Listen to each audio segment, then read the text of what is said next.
Welcome, everyone. Wow, that's a hot mic. Welcome to the Venda, to this extraordinary space that we have here. Which I'll talk a little bit more about in a second. But I'm Thomas Small. Some of you may remember me as your former mayor here in Culver City, and I love being on this stage. But this week, it's been my great pleasure to be the old college friend of George Packer, and to host him here and bring him to the Venda. But I want to start out with talking about this space in this museum a little bit, as I think it was really maybe the most important accomplishment that certainly not my accomplishment, but one that I got to help a little bit with when I was mayor here, and say very much thanks to Justin Jampol, our incredible director, to Jos Segal, our curator, who helped make this happen, and to all of the staff here at the Venda. Well, what can I say about George? We've known each other a couple of years now, and when we were in college, we were both in a program called Directed Studies, and there was a prize that they gave out each year that was sort of colloquially referred to as the God Prize for the best student in Directed Studies, and that was George. And I have to say that he really has fulfilled his potential over all these years, and amongst all the folks that we knew, he and his career and his work have contributed just extraordinarily, and it's fabulous to be with him again after all these years, and to host him here. Ben Rhodes, I hardly need to say anything about Ben. He's, you saw him in the New York Times yesterday, being controversial as often. He has a new book coming out based on speeches, a history that'll come out in May, I believe. And so this is with all of these two guys, these giants that we have here with us tonight. I think that if you want to know what's happening in the world, what's going to happen in the world, you could not do better than reading and following their work. And I could list their accomplishments, but there's just too many, and it's just not necessary. So I'm gonna hand it off to Ben, and let's go ahead and get started. It's wonderful in this time to be talking about fiction, and Ben has a background in fiction too, and George's novel The Emergency casts a light on where we are today like nothing else. So thanks so much for being here. Thank you, Tom.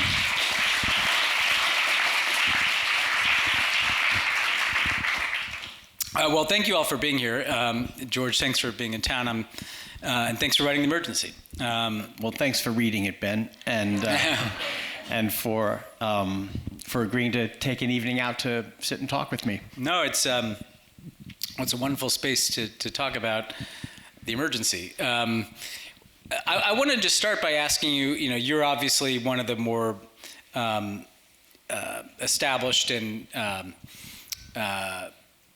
wide-ranging journalists that we have. I know you're also, because I have both of your edited volumes of Orwell, someone who thinks about the intersection of nonfiction and fiction as it relates to politics and society. And you have fiction in your background too, but look, spoiler alert for people who haven't read it, there are some echoes to our Emergency in this book, although it's very different too. But clearly you made a choice to write a novel instead of writing Unwinding Part 2, right? Your exploration of what was happening here. When did you make that? Take us inside. When did you make that choice, and why did you make the choice to wrestle with politics and social questions through a novel at this time? Well, thanks, Ben. The glib answer would be I'm a glutton for punishment. So I'm a failed novelist. I wrote 2 novels in my 30s. that I think Tom read them. In fact, Tom had quite an influence on one of them. But and my mother read them, and a few other people. So I became a journalist, and it became clear that that was my more natural vein, where I was more at ease, and yet I never gave up the idea that fiction has a special power, and I love reading it. And you sort of want to write what you love to read. So, and I've always tried to write nonfiction books as if they were novels. I mean, The Unwinding is told in this kind of panoramic, kaleidoscopic structure that owes a lot to John Dos Passos. My book about Richard Holbrooke, Our Man, has a narrator who sounds a little like Marlowe, Conrad's narrator. So I've always been under the influence of fiction, but I also don't believe in mixing the two. I'm a Puritan about that. By 2022, I had run up against diminishing returns with journalism. Not that I stopped, I actually kept doing it throughout the writing of the novel, but I just felt it was not saying anything new. It was the same complaints, the same outrages, the same dead language. You know, how many times did I use the word polarization? And I would use it like a default word, just insert polarization here, and you feel like you're saying something important. But in fact, the word has gone dead from overuse. And when a writer runs into that sort of impasse, you can either accept that you're becoming a hack or break out of it in order to stay alive as a writer. And so I thought, I need to stay alive as a writer. And the seed of a novel came to me during the pandemic, and it was because I was driving between New York City and the farm country 2 or 3 hours north upstate a lot. And that drive began to feel to me as if it was part of a novel, because I was moving out of one world, this kind of abandoned city, into another, this rather inhospitable countryside where the demagogue was very popular. And I began to think, what if there was a checkpoint on this road that I always take? And what if my child was with me and they wanted us to get out and tell them where we were going and why? And I began to imagine it as a kind of adventure / dystopia where the normal landscape of the Hudson Valley became this sort of alien setting for possibly a war. And that got me excited and interested. And I decided I have to just pursue this to stay alive as a writer, because otherwise I'm going to go back to saying polarization, polarization, and nothing will change, because by then I had learned facts no longer move people. They don't create any consensus about what's real. We have decided that we each can find our own reality on the internet, and what a journalist earnestly sets about to do with a heavily reported, fact-checked article is not going to have any effect on that.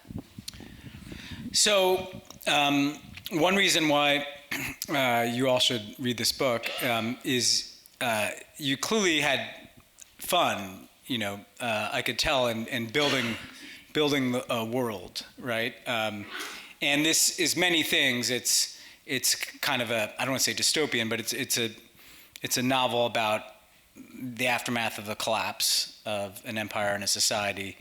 It's about a father and a daughter. It's about subcultures. It's about many things. But again, the energy, and it's a novel of ideas, but the energy that you brought to it, you could kind of feel that there was a freedom that you found in the form. I want to ask you about the world building, and then we can get a little bit into the world. This is not a spoiler. This is the second sentence of the book. But it's important because you don't show the collapse of the empire, but you kind of sum it up in one sentence to me. This was how empires of old that he had learned about in school fell, imperceptibly, then shockingly.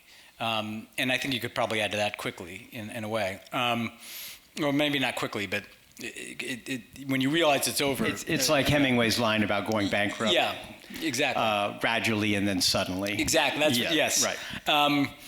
But so you decided to create this world of the burghers and the yeomen. That's your urban versus kind of rural. And before we get into that, I wanted to ask you about, clearly you mean to take on some ideas about what we're dealing with in the United States. Some of the divisions we have, some of the trends we have. And I wondered how close you wanted to design the world, because it's not, like, it's very recognizable, some of the conflicts and some of the fault lines, but it's not Republicans and Democrats. It's not the United States of America. And so how did you think about how close you wanted it to feel to reality in the depiction? My instinct told me that the further out it got, the weirder it got, the stronger it was. And I felt more and more confident as I began to write and to build the world that I could follow what seemed like a bit of a mad impulse, and it would work because my consciousness was still tethered to our subject, but the further I could draw the tether, the more emotion I could draw from it. The key decision was, this is not any place that's named, nor any time that's named. You don't know where we are, you don't know when it is. It feels a bit archaic. The city people are called burghers. The country people are called yeomen. They almost are two distinct classes or castes. The city is walled. There are these gates. So it has a slightly, archaic feel. There's no digital technology in it. It's not a modern computerized world at all. There's no phones, in fact. And I had to decide, are there cars? Well, there's sort of an old-fashioned pickup truck. So why did I make all those decisions? Because it's crucial to know, what do I leave out? What am I eliminating in order to know what world am I building? Because those things you don't eliminate, if they're kind of just allowed in by negligence because you take them for granted that we have phones, you're going to change the feel of the world. And I did not want it to get close to our world, because for me, the point of writing, you could call it an allegory or a fable, is to get away from the surface of our life in order to get deeper into the emotions and ideas of our life. The surface becomes a distraction. And once you encounter it in the story, you feel like you already know what it means. You've seen it. You know what the word polarization means. So those words are nowhere near this book. There's no demagogue figure either, which was an important decision. So all those decisions were about how strange to make it, not in order to escape, but in order to go deeper into the emotional life of essentially being in middle or late middle age and finding that the world I had always taken for granted would be there is disappearing, is no longer there. And what that means, especially as a parent, to teenagers, which is what the Dr. Rustin in the novel is. Well, that's another question I had, which is Hugo Rustin, the doctor who's at the center. He is, the question is essentially, I feel like a doctor is a very particular choice, because part of what he's going through is a sense that his world as he knew it doesn't exist anymore. His belief system doesn't necessarily apply anymore, but also his kind of ability to control his environment, his family, it doesn't exist anymore. And I say this with great regard for doctors, but if there's anybody, they control things, right? They cure things, they solve problems. Why did you, as a writer, choose to make, this is not another writer, or a political figure or a lawyer? Why a doctor as your main character? Yeah, it's sort of such a basic position that exists in every place and every time. The person whose job it is to take care of the ill and heal. And so there's an element of virtue to him. He has a moral code. He's not just a complacent burgher, but there's also a certain complacency and vanity about being an important member of society. He's a man of the empire. This empire, which we don't really learn much about, had seemed to have been there always. And it had this social order in which everyone had their place, and he liked it. It was a good world for him. And then one day it collapses. As I say, it died of boredom and loss of faith, which I think is a problem for modern Western democracies. So suddenly, the world that had given him not just a sense of meaning and of doing good, but of being important and respected, is gone. And in its place, there's a vacuum in the city. In its place arises a movement of the young, a kind of utopian perfectionist movement called Together, which his daughter, 14-year-old Selva, who is the apple of his eye, becomes swept up in, because it gives her a new identity in this new world. And he is trying to accept it, trying to allow change to happen, and yet he can't, because he feels it doesn't see him. He's lost his place.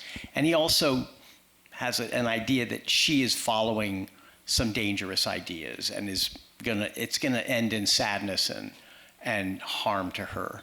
So the relationship between the generations, between the doctor and his daughter, is kind of the emotional center of the novel. But there's obvious resonance for us. I mean, the city movement is a youth movement called Together. It's radical, it's egalitarian. We've all been living through something like that, especially if you're my generation and watching it happen and sort of seeing it step by step with radical new changes to language. There's no more hierarchy. There's no more sort of respect for experience. Instead, it's all new. And this becomes so intolerable to the doctor that he sort of commits a sin by the lights of Together at the hospital, and he's basically disgraced and ostracized, kicked out. And in order to redeem himself, he's canceled. I'm sorry. I don't use those words. I know. The W word is nowhere in this book, and I also try to avoid it in my journalism because it's become meaningless, but you will feel it. You don't need to see the word. In fact, if you saw the word, part of you would say, oh, okay, I know what that is. But instead, the story is what should be pulling you along, not the sense you already know this and we've all lived through it. In order to redeem himself, in his daughter's eyes, his own eyes, his wife's eyes, because she's an important character too, he goes out into the countryside on this sort of dangerous journey into the yeoman country with a naive liberal view that we're all still friends. We can all understand each other. All I need to do is listen to their point of view and understand it, and we'll be able to talk to each other. And things have happened out in the countryside that his daughter seems to have a better appreciation for than he does, because she goes with him. And together they get into a whole lot of trouble because the world has taken a dark turn that he wasn't prepared for. I hope I haven't given too much away there. No, that sets it up. I mean, so I want to go, we'll get to these ideas that are so central to kind of what we're all going through too in our emergency. But I was curious about the character of the wife, because so much of this is about, his identity, his status, as you've said, was kind of tied up in this order that had clearly broken, kind of to other people. And his wife is interesting because even though it's not as central as a relationship to the daughter, to your point about how this is hard to place, like she didn't seem to be particularly privileged by the old order either, and she was in a fairly conventional, subordinate almost. I don't know if that's the right word, but he's the head of the household. I'm not. I'm sorry. I'll be the one that uses the words. Like, it's a patriarchy, right? Yeah. And so I wondered about because she finds some things to like in the post-collapse emerging, not order, but more chaos. How did you think about her character as someone that might find something, even though she's older and lacks the kind of youthful passions of the daughter, she seems to be more open than him to the change. So that's a very good observation. I mean, I basically wanted to put maximum pressure on my poor doctor, like for everything in his life to start to feel as if it's bearing down on him and breaking him. And so that leads to, what about his wife? Well, they'd had an understanding that they were a happy family under the empire, that he was sort of the outward-facing member of it, the representative to the city, and that she was the core of the household. In other words, a traditional marriage. Well, it turns out she hasn't been happy. And when the collapse happens and Together arises, she's not, you're right, she's not transformed by it like Selva, the daughter. She's too old to be transformed by it, but she realizes this is a use for her. And she asks herself at one point, when did I become so useless? Which is a question he had never heard her ask. So she takes it upon herself to get involved in the movement through these committees called self-org committees. And suddenly her life is full of energy and purpose, and she's out of the house a lot. And this is disturbing to him. This is part of these fractures he feels that Together is producing in his family, between him and his wife, him and his daughter, and it's driving him back into himself. He might have been more able to cope and to accept and even to take a new place in the new order, but when he feels that his family is somehow turning into something else, it's not something he can live with, and it sort of breaks his psyche, and that's what propels the plot out into the countryside and into danger and adventure. Well, the other thing, you create all these set pieces that are like hauntingly unfamiliar and familiar at the same time.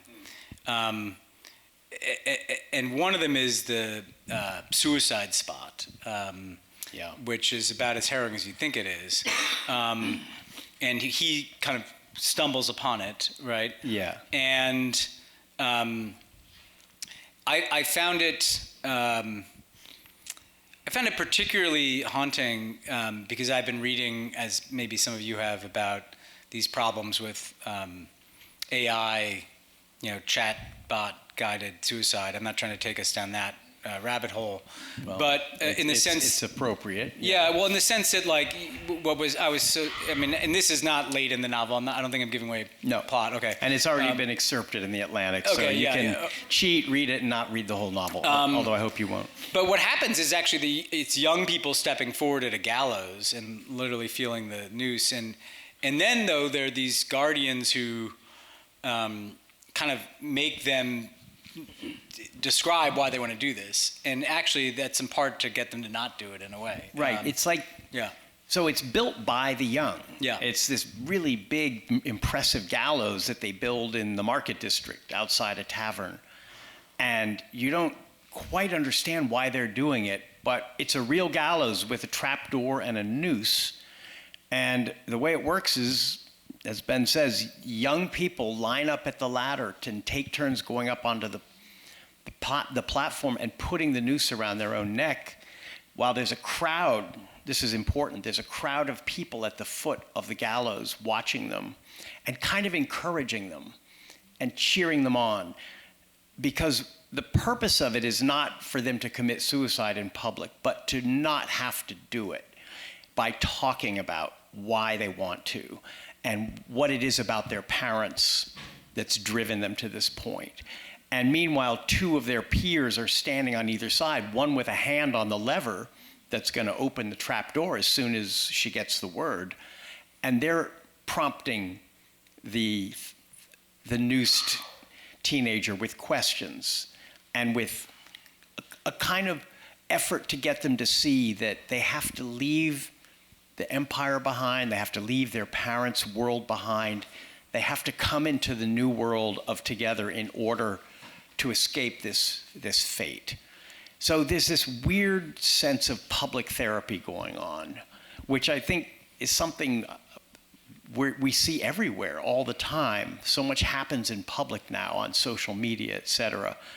And so in this scene, Rustin, the doctor, who's now been kicked out of the hospital and is sort of homeless, is following his daughter at a distance through the city to see where she goes every day because she's caught up in all these things. And she goes to the suicide spot and goes up onto the platform and puts the noose around her neck. She doesn't know he's watching. And the way the protocol works is she starts talking to him and telling him everything about the past and his world and his worldview that has brought her to this point. And he's listening to it. And he's got this kind of horrible mix of horror, of course, but also pride because she's so damn articulate.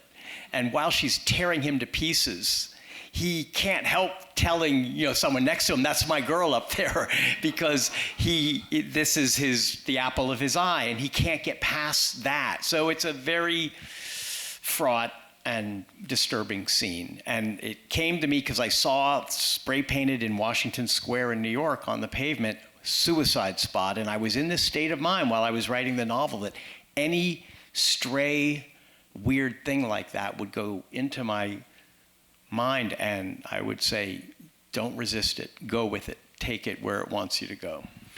Well, in the last kind of world building plot kind of question before I want to ask you about a couple of the ideas, is the strangers, right? So the decision, you've got the burghers and the yeomen, and this felt very on the nose for obviously what we're dealing with.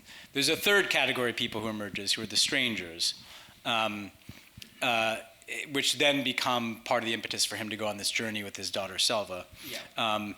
I imagine that one,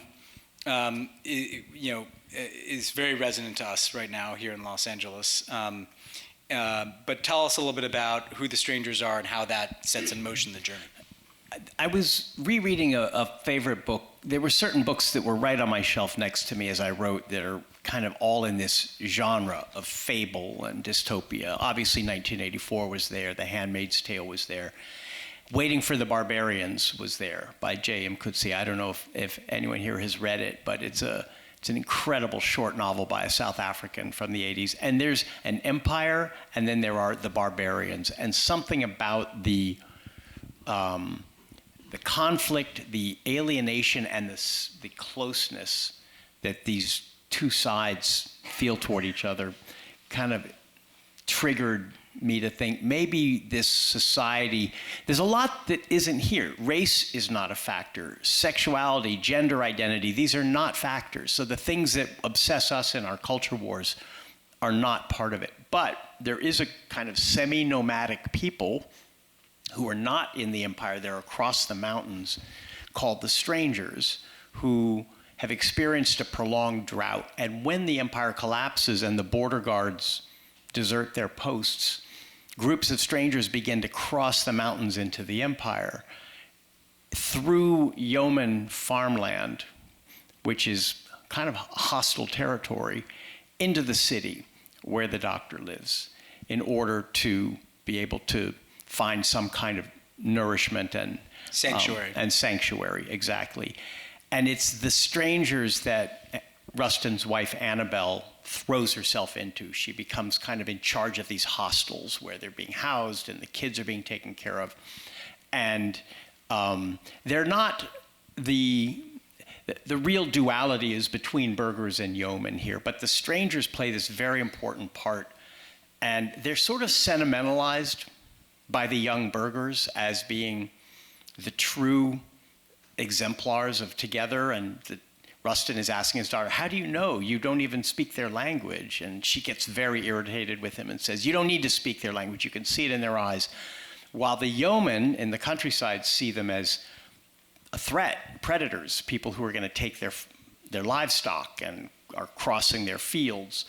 And it's this one stranger father and his son, Mr. Monge, who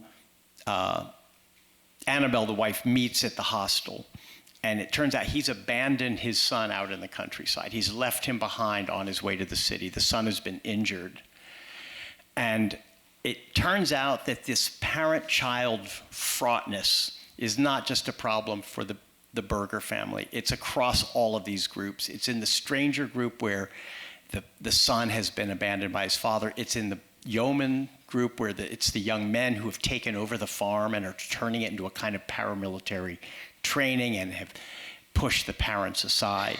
So it's to find this boy in the countryside and take care of him and bring him to the city that prompts Rustin and Selva to go out of the city walls into the countryside to look for him. And that's sort of the main impetus of the plot, but also of this sense that there's a kind of a universal breach between the generations that isn't just about this one family.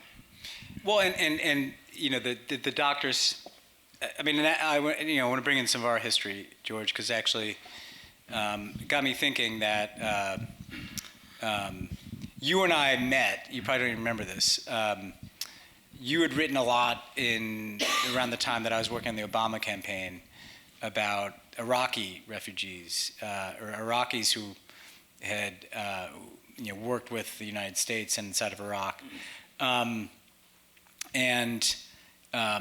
Obama made some promises to expand that program.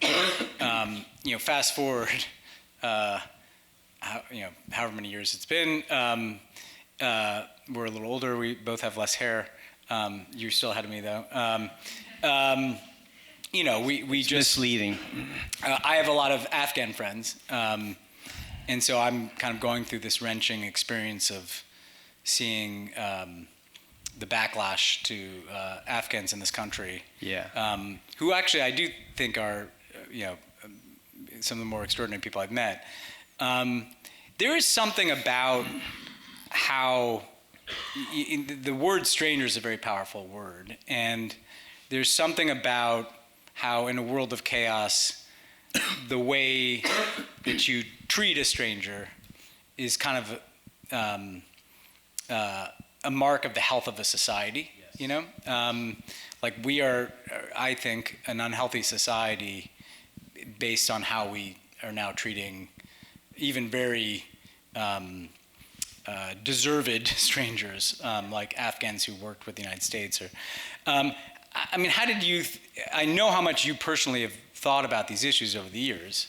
I actually have something in the Atlantic today about the Afghan, about the backlash. And I haven't even read that. Yeah, so what it's doing to Afghans who haven't made it into this country and will never make it into this country. And I've worked on evacuations. And people stuck in Albania and Qatar.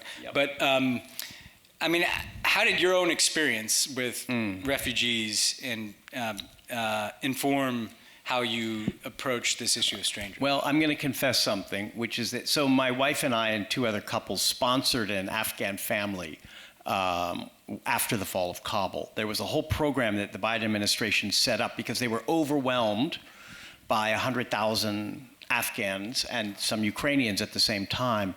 And they needed to, it was a Canadian program originally, they needed to put it in the hands of ordinary citizens to resettle them. The resettlement agencies had been gutted by Trump in first term. There wasn't the money, there wasn't the people. So we took on all the duties of a resettlement agency, found the kids' schools, found jobs, found apartments, found government benefits, everything. It was a huge task. And the family was lovely, except the father turned out to be one of the most difficult people I've ever met. And this was a lesson, because we have a romantic maybe or sentimental idea that they are the tired, the poor, the huddled masses, and once they come, their gratitude will be overflowing and they'll cooperate with everything that we tell them to do because we know better. It didn't work that way. He had his own ideas. A lot of them were really terrible ideas, such as that he might not need to work for a living. And it was a lesson in the human condition, to be grand about it, and how we are all the flawed clay of humanity, no matter whether we are in the position of a kind of moral high ground, which I think they are in. So Mr. Monge in The Emergency is not a particularly easy person. In fact, he gives Annabelle a really hard time in front of her husband and sort of humiliates her. And it's partly to make it up to her that Rustin realizes he has to go out and find this boy. And the boy is a completely different, much more sort of contained and calm and thoughtful person than his father. And he has this huge grudge against his father. Basically, if you're going to have strangers in your novel, don't turn them into saints. Don't turn them into ciphers. Make them human beings, because that's their claim to being in your novel, is that they're human. And so it adds a dimension to the story, and to the education of Dr. Rustin, essentially. And just to kind of keep moving through that education, another piece is on the together ideology that you talk about. We were chatting a little bit about this, but like I could see the parallel. It's funny, I've crossed, all those years, you were kind of covering me, or not me personally, but like my White House, and I was always like the young person, right? Who's this 30-something guy? And then very quickly, you become a middle-aged person. When did that happen, Ben? Can you recall the date? Well, when you have children, it certainly happens. Yes. And when your children get old enough to have their own points of view is when it happens. That's the end, basically. And actually, it's funny because I've had this podcast for 8 years. When we started that, we were like, cutting edge, and they're young people. Now the 20-year-olds listen to my podcast are 30, and like everybody's a little older. So now I find myself in these conversations, right, of Gen Z, and what are they doing, and they're online, and they believe strange things, and we saw this kind of a generational divide in New York, where I'm from, and I know you are, around the Mamdani campaign, and not just on a specific issue, whether it was Israel or whether it was free buses. It was also just this kind of like, what are these young people up to, And so I was wondering how you talk a little bit about how you dealt with every young generation has its own together, right? From the people at the barricades in Paris in the 1780s to Zoran Mamdani's social media team, right? Like, how did you think about depicting that tension set against what we're dealing with? So the content of it is left rather vague. There's no platform of together. There are 6 principles, but they're so general. And they are something like everyone belongs, no one is a stranger, listen to the young, and then finally, you shall be as gods, which is very important because there's this utopian message that we can perfect ourselves and even in some ways escape our own humanity. There's a whiff of AI at one point. Not digital, there's no computers, but there's a workshop in which young people are building replicas of themselves in order to create a kind of perfect image. Because when you're a teenager, half of your feelings are self-disgust and disappointment and anger at the world for not, making you who you wanted to be.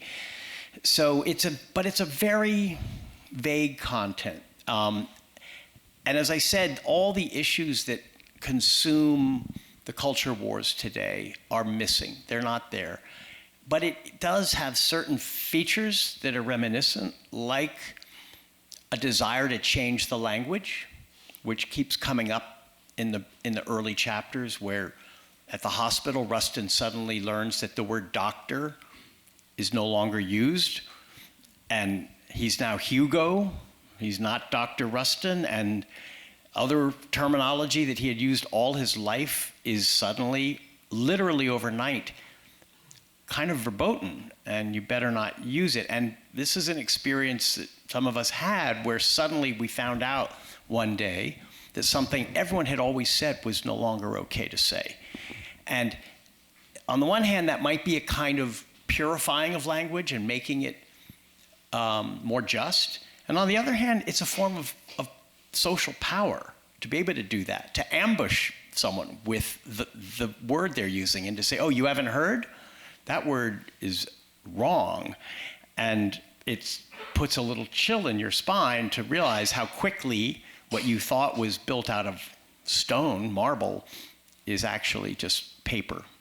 So it's, again, it should give you this almost subconscious feeling that you know this, or you've seen this, you're aware of what this is like, the way language changes, the way young people become quite fervent very quickly, the way the old have to decide, am I going to get behind this? Is it going to run me over? Are they coming after me? Should I let them think I believe it? Should I try to believe it? You know, there's the dilemma of the old when the young have got, their eyes on something is quite poignant. But I don't want there to be just the familiar signposts of it to make you think, this equals this. There aren't one-to-one correspondences in the novel. It's much more of a kind of strange and general tale than that.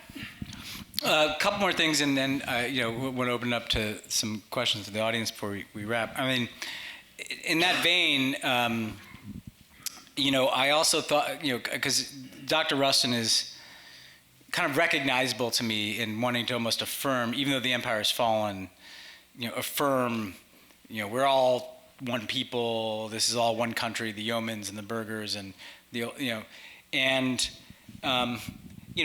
again draw the analogy to us, part of what I've had to kind of reckon with is a parent, and as someone who worked in the White House, it's, and I think the Biden years in particular, I felt this tension because I felt Biden, he was kind of like Dr. Rustin, he wants to go back. We can make it the way it was, before Trump. We'll just play by the old rules and the old institutions, the old norms, and actually that was unavailable.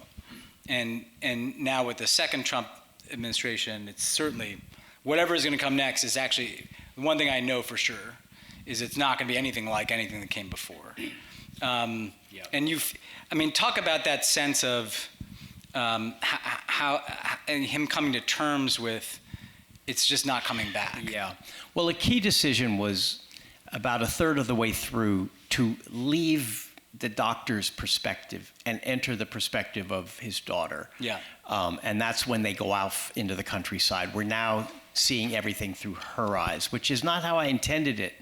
I thought the whole novel would be through his, and I just started to feel the energy flag at a certain point. And to give it that energy a novel needs, I needed a 14-year-old girl. I've never been one, so it was very intimidating. But my wife basically said, we are not a different species. You can imagine it. So I imagined it. And so that allowed the reader to see him critically in a way he couldn't quite see himself, even as he is beginning to see himself more critically, because what they're encountering in the countryside is essentially a sustained assault on his worldview. Yeah. We are not all the same. We don't totally understand each other. In fact, it turns out the yeomen believe things that are completely false about the burghers. Conspiracies about what the burghers are doing to make these crazy vines that you can see on the cover grow and destroy their farms. Well, he knows it's not a conspiracy, but try to convince the yeoman of that. So his certainties are one by one broken down. And it's his daughter who is sort of seeing it happen and almost beginning to feel sort of pity for him, as if I see what it's like to be my father. I can see that it's not easy. You've had to try to take me through the world, and I see that the world is turning against you. And she almost has this maternal sort of transfer toward her own father, which can sometimes happen with your children. So it's a gradual process that happens through the plot, through the action that they encounter out there. But it was really crucial for me to get out of his point of view and into hers, and then in the third part into the wife's point of view back in the city before returning to the doctor for the last part. And I want to add about the ideas, Ben. This is not a book with a political position. Wouldn't you agree? Yeah, definitely. It doesn't take sides. It doesn't have a kind of platform for the future. What it does is show, I hope, that how easy it is for a civilization that seems permanent to break down, how it happens when people lack the imagination to see that it could break down. They assume it's always going to be there. They're not prepared. And when that happens, if you're lucky, you will fall back on something more elemental than politics, which is your attachment to other people. Certainly at the heart of it, his attachment to his daughter and his family, but also to anyone who basically comes, at the end, he's back in his house in the city, and I'm not going to spoil the whole thing, but his house becomes a sort of field hospital because a war has broken out. And anyone who knocks on the door, he and his wife admit, and he treats them. And that is sort of, for me, why I made him a doctor in the first place, because there's a basic impulse to take care of someone who needs it out of basic humanity. And that's the elemental level that he ends up on. There is no high philosophy. There is no grand creed. And there's certainly no social status. That's all gone. What does that leave? It leaves a sense of our connection as human beings, which is what we have when everything else has fallen apart. Well, you kind of anticipated my last question, actually, with that answer. I mean, I was going to say, and I mentioned this to you, like one of the things in the doctor's character that was interesting to me is, and I'm sure other people may have thought about this, you know, my kids are 11 and 9, and you know, I find myself in the unusual, to me, position of not knowing whether the world they're going to grow up in is going to be, you know, better than the one I grew up in the sense that, you know, I remember when I was a kid, there was, you know, that it was, things are getting, you know, like the future is better than the past, and there's this arc of kind of progress. And I do feel like the coming to terms that you describe, what's so powerful is that actually maybe that's the wrong way to think about it. You know, that there's some grand historical drama. The arc of history bending toward justice. Yeah, they were all, you know, small players in this big game, and things get better.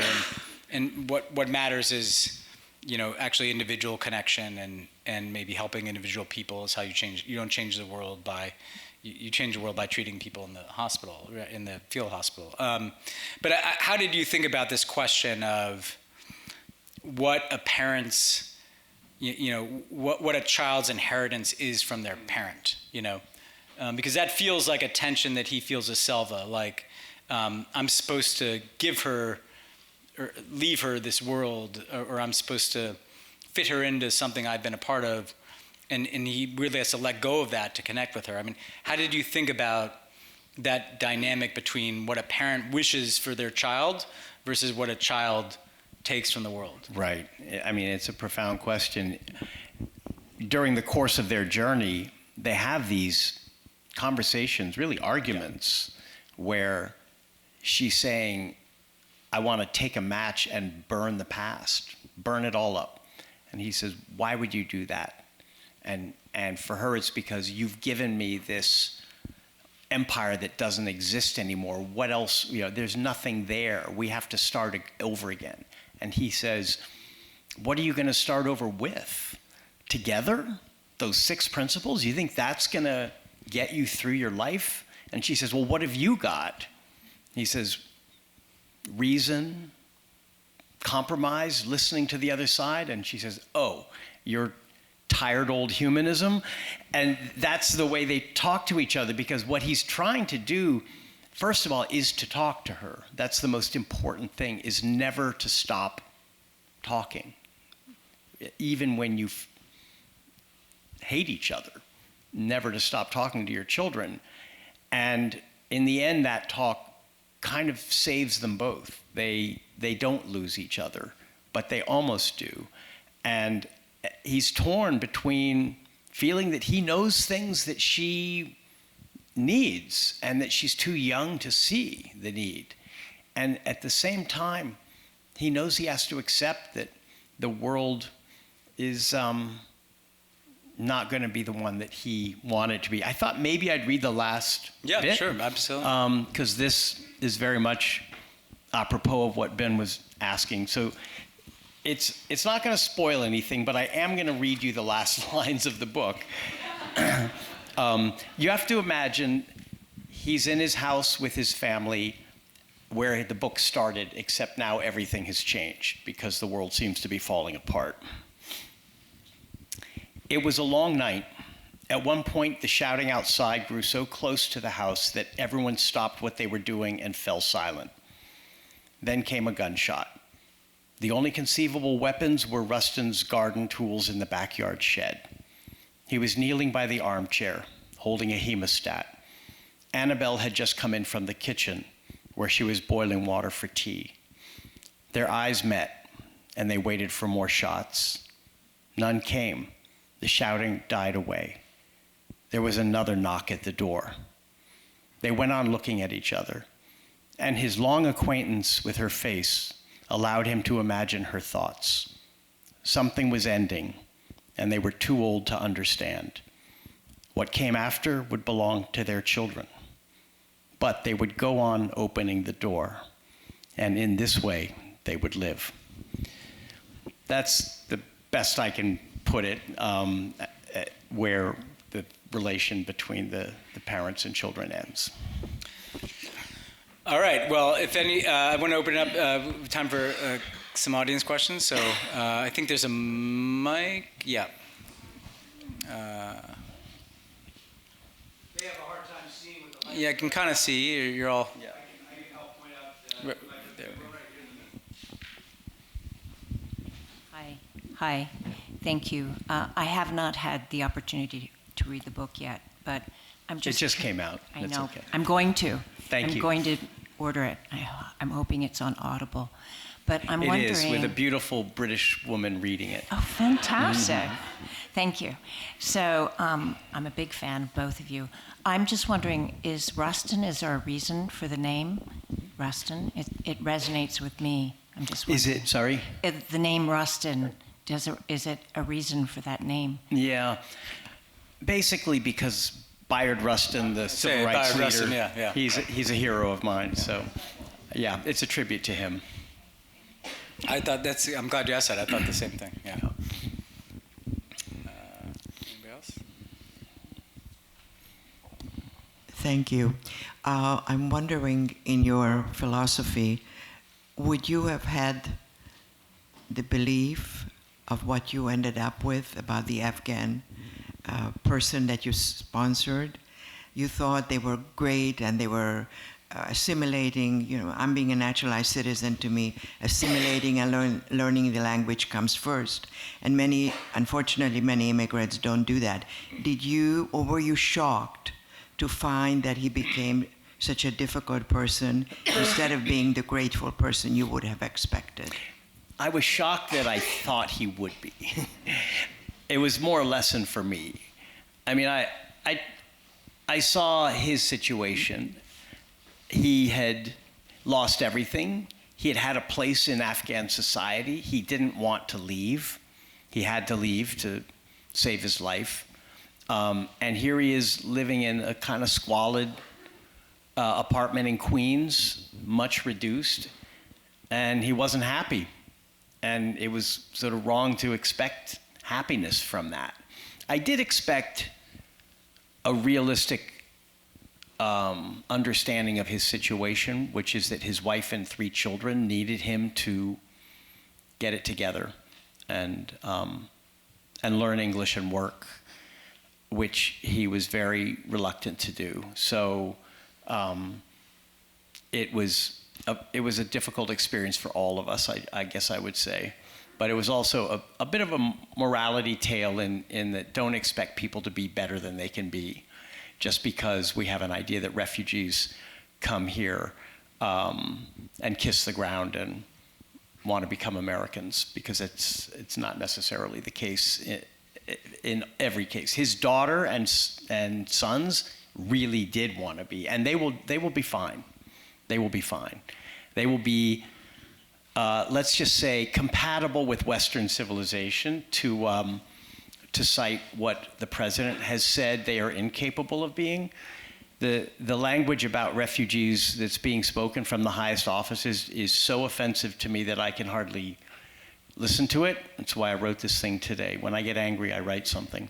And right now we're perverting and destroying what makes us a place worth preserving. So it's a kind of reckless self-destruction that I see us doing.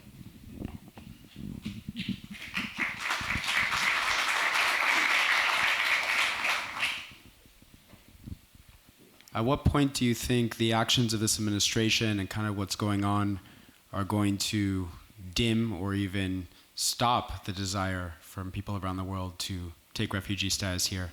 And do you think it's recoverable with whoever comes next that will be different than the past? Those are tough questions, and I don't like to predict anything. It's not my role.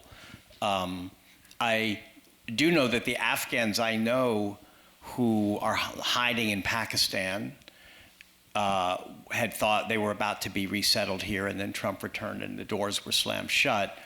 They're having a very hard time letting go of the notion that America doesn't want them. It's an old, deep feeling that we gave them. We said to them, if you fight alongside us and risk and sacrifice, we will take care of you. That was the promise we made to the Iraqis. It's the promise we made to the Afghans. We broke it in both cases, more glaringly now with the Afghans.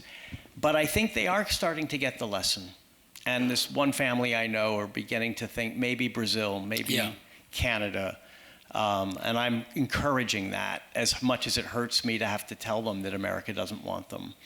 And I think it will take a very long time, if ever, for that to be undone. It's like once trust is broken, and once the special light is sort of turned off, it doesn't come back on. I hope we will have a refugee program again. I hope we'll have 120,000 refugees coming in every year. And refugees are a very different category from ordinary immigrants. They have been vetted and waited for years and years, and they have nowhere else to go. They're not coming because they want to start a business in Indiana. They're coming because they have nowhere else to go. So for us to close the door on refugees is particularly cruel. I hope we'll have a program again, but I don't think we'll ever have that sense that among people around the world that we are the country that will always have an open door, because it's obviously not true. Yeah, I mean, I've had the same experience, George. Like I said, I got very involved in evacuation efforts and families in Pakistan, Qatar, Albania, and actually people are increasingly wanting to go to Brazil, which has actually become a destination for some Afghans. And it's an interesting thing to watch, because because some of the same things are happening in places like Germany too, that is closed the door on Afghans, and I think we don't, just to echo one thing you said, the refugee program is actually the answer to all the critiques of immigration. It's like these people are vetted, they have a legitimate reason, and so if you're closing the door on that, it's not just like cracking down at the border. It's a different scale of saying we're a different kind of country. The idea that it's just, no, we're imposing the rule of law. No, that's not what it is. We are saying we do not want those people here. And that's actually being said pretty Except for white South Africans. But they're the only read refugees. into that whatever you will. These are Stephen Miller's refugees. Okay, over here. I'm scratching my head. No, We there's have someone right behind you, though. Yeah. Well, thank you for this discussion. It's about like abrupt, painful change, right? It's about breaking. Yeah. Is there a parallel in your mind to constructive change, like like the emergence instead of the emergency? Because some breaking is positive and needs to happen, and is there a direction you see us going in? Do I see us going in, or is there a possibility of a direction? It took a long time for me to grasp the unhealthiness of things, even though I'd been reporting on it for years. I think there's a line in a wonderful book called The World of Yesterday by Stefan Zweig, who was a Austrian, my favorite book. Really? Yep. Austrian Jewish writer. It's very much about what we're going through, because it's about someone looking back on his life and seeing how it all has disappeared. He was a Habsburg Empire Austrian Jew and ended up a refugee in Brazil from the Nazis. But in it he says, it's very hard when you've grown up in an optimistic time where things sort of worked to ever believe that they won't work again. It's like in your bloodstream, that youthful assumption. Just as if you grow up in a civil war, you're always going to have in your nervous system that things are about to fall apart again. And so for Rustin, it's very hard for him to believe that this is really it. We can't talk to each other. In fact, we're going to have a war with each other. And I'm a bit that way myself, because I grew up in California in the 60s and 70s. And there was some craziness, as most of you know, but it was also a pretty good time to be a middle-class family in California. And so the notion that we were really going to get rid of our democracy, that it was just going to be broken into so many little pieces that we wouldn't put it together again. And from now on, we're going to deal with some form of soft authoritarianism, or whatever the political scientists call it. It has taken me way too long to face that squarely. And it's because I grew up in such a different world with its many problems, but that was not on the menu. And now I'm so sort of riveted by it that I fear my imagination isn't good enough to answer your question in the other direction. How do we get out of it? To me, it's an existential question. You get out of it one person at a time by facing it, seeing vividly it, and accepting the truth of it, refusing to accept it as inevitable, and then taking action. Now, what is the action? This is the more political person on the stage. He may have ideas, but for me, it's like it's something out of Camus. You just have to decide that you refuse to accept it, and that you will then take action. And then maybe the rest becomes easier. But that's the first step, and it requires that willingness to face it that we Americans find very hard, but we have to, because it's here. It's a note to end on, unless any... I appreciate... thank you, George. Yeah.